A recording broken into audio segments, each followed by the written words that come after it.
ఎలాగో మనం ఏం బీకేది లేదు, కనీసం ఇలాంటి ఇన్ఫర్మేషన్ వీడియో చూడడం, మూవీస్ చూడడం బెటర్ కదా. ఇసాబ్ బరాబర్ ఇది ఒక మంచి సొసైటీలో జరుగుతున్న బ్యాంక్స్ సంబంధించిన స్కామ్స్ ఒక రిలేటెడ్గా కాన్సెప్ట్ మూవీ. లిటరలీ ఒక మంచి ఇన్ఫర్మేషన్ మూవీ.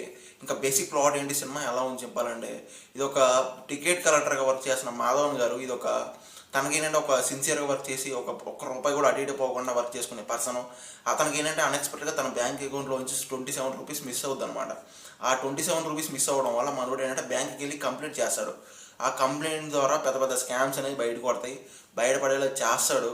అసలు ఎలా చేస్తాడు, ఎందుకు చేస్తాడు, అసలు ఏమైంది అనేది బేసిక్ ప్లాట్. ఇంకా సినిమా ఎలా ఉంది ఏంటి అని మాట్లాడాలంటే, స్టార్టింగ్ కొంచెం స్లోగా ఉన్నా కూడా ఉండే కొంచెం కామెడీతో కొంచెం ఇంట్రెస్ట్గా బిల్డ్ చేస్తూ ఉంటారు. బయట ఏం జరుగుతుంది అనేది మనకి రియాలిటీగా చాలా బాగా చూపించారు. అంటే ఇలాంటి స్కామ్స్ మూవీస్ చాలా చూసాం. ఇది కొంచెం డిఫరెంట్ టైప్ ఆఫ్ అటెంప్టే చెప్పాలంటే. పక్కాగా వన్ టైము వర్త్ వాచబుల్లే, ఎందుకంటే మనకి ఇన్ఫర్మేషన్ వీడియో కాబట్టి, ఇన్ఫర్మేషన్ మూవీ కాబట్టి. ఓకేనా. ఇలాంటి జెన్యున్ మూవీ రివ్యూస్ మన ఛానల్లో వస్తూ ఉంటే ఒక లైక్, ఒక సబ్స్క్రైబ్ కొట్టేసాను ఫ్రెండ్స్. ఓకేనా. Thank you.